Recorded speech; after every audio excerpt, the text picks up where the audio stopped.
Karibu MK Story, na kabla tujaanza basi usisahau kusubscribe, kuminya hiyo alama ya kengele na kubonyeza pale kwenye all ili usipitwe na pati zinazoendelea kwenye story hii. Basi nikukaribishe katika MK Story TV, na hii leo ni simulizi ya binti tajiri aliyempenda kijana maskini. Na basi nikukaribishe na omba ushirikiano wako mpaka pata kufika mwisho wa story hii. Basi tuende tukianze kama ilivyo ada.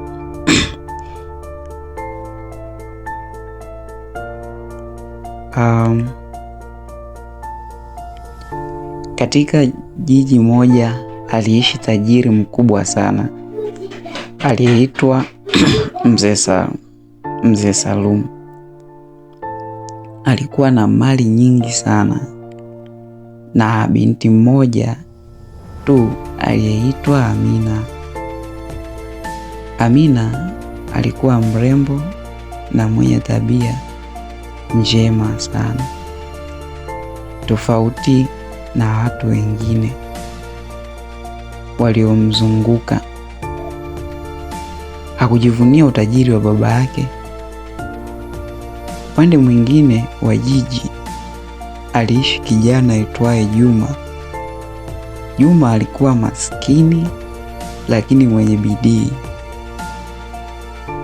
Aliishi na mama yake na kufanya kazi mbalimbali ili kujikimu. Siku moja Amina alikuwa akitoka chuoni. Ghafla gari lake likaharibika njiani.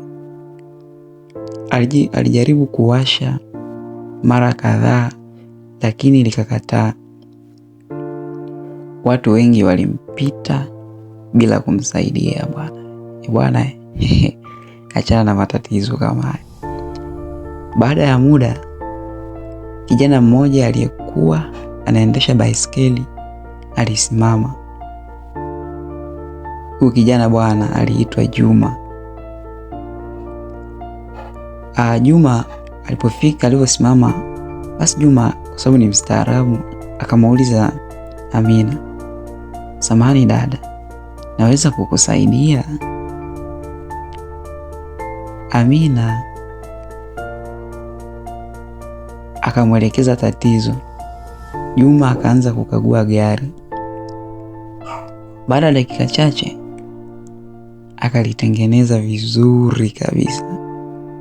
Amina akafurahi sana. Amina basi naye kwa mashauzi pale, "Asante sana kaka." Basi Juma akamwambia, "Bwana, sisi ni binadamu na tunasaidiana."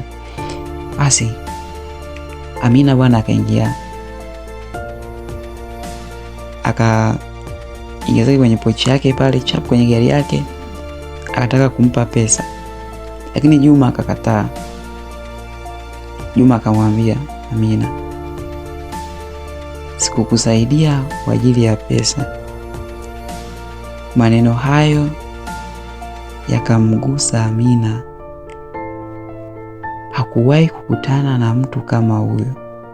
Bwana, yaani nikikuwa mimi ndo nimetengeneza hiyo gari, kaingia pale katoa minoti na maisha yangu ni magumu, mimi singekubali kuiacha hiyo hela.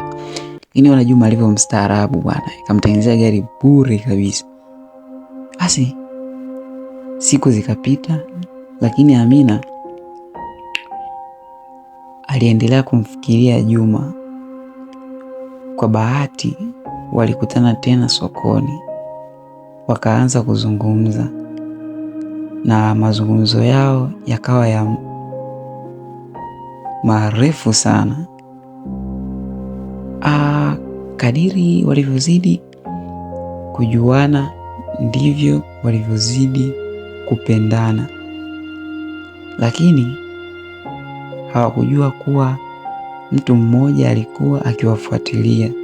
Jina lake lilikuwa ni Kevin. Bwana Kevin naye aliona bwana nisipitwe nyuma bwana, mtoto mkali kama Amina hii namwachaje na binti mzuri, binti mwenye nidhamu, namwachaje?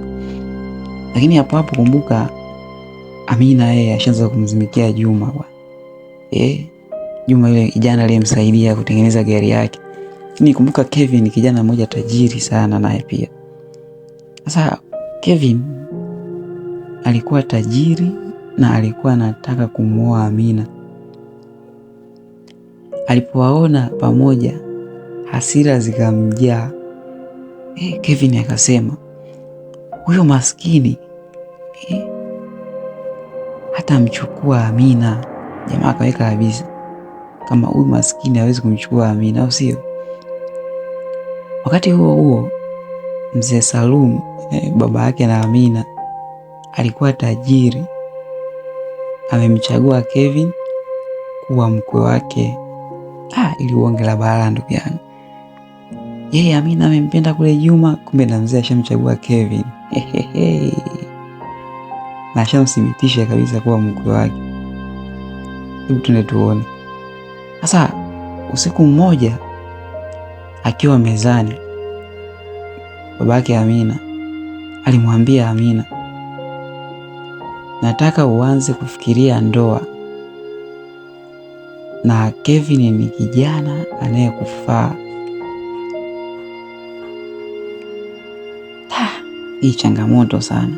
Wakati huo Amina akabaki kimya. Moyoni mwake alikuwa akimfikiria Juma. Juma dede. Bwana Amina amemzimikia Juma mazima. Wala hajajali umaskini wake.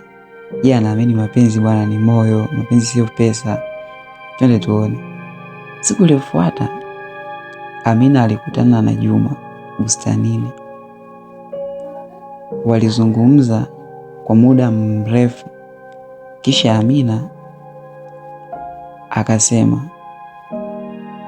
Juma, kuna jambo muhimu nataka kukuambia.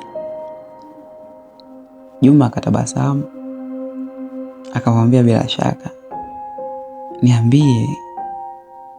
Basi Amina alipokuwa karibu kukiri hisia zake, bwana simu yake ikaanza kuita.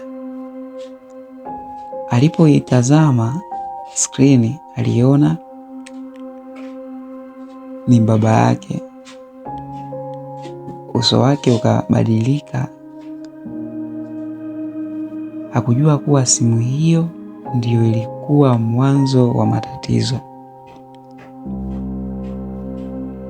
makubwa yatakayobadilisha maisha yao. Bwana, nami kufikia hapa nimefika mwisho wa part 1. Sasa tujiulize maswali machache mimi na wewe bwana. Hebu tujaribu kufikiria, au mwenzangu jaribu kuuliza na kuacha na maswali machache haya. Je, Amina atamwambia kuwa Amina atamwambia Juma ukweli wa hisia zake? Kama unajibu bwana, hivi niachie kwenye comment hapo. Na Kevin atafanya nini kuwatenganisha? Bwana. Na baba yake Amina atagundua siri yao. Usikose part 2 ya binti tajiri aliyempenda kijana maskini. Na mimi kufikia hapa sina la ziada, lakini niliyokuwa na kusimulia simulizi hii, langu jina ni MK, na mtayarishaji wa simulizi hii nzuri ni dada yetu Agi. Basi kufikia hapa na kuomba basi usubscribe, bonyeza kile kialama cha kengele bwana, gusa pale kwenye all ili bwana kila ninapotoa na usipitwe na uwe wa kwanza. Basi kufikia hapa sina la ziada, nikutakia majukumu mema na tukutane katika simulizi hii kwa part itakayofuata, part 2. Bwana, usisahau kusubscribe, comment, kushare, kulike pia. Basi nakutakia majukumu mema na tukutane katika part 2. Usipende kukosa. Asanteni sana kwa kunisikiliza.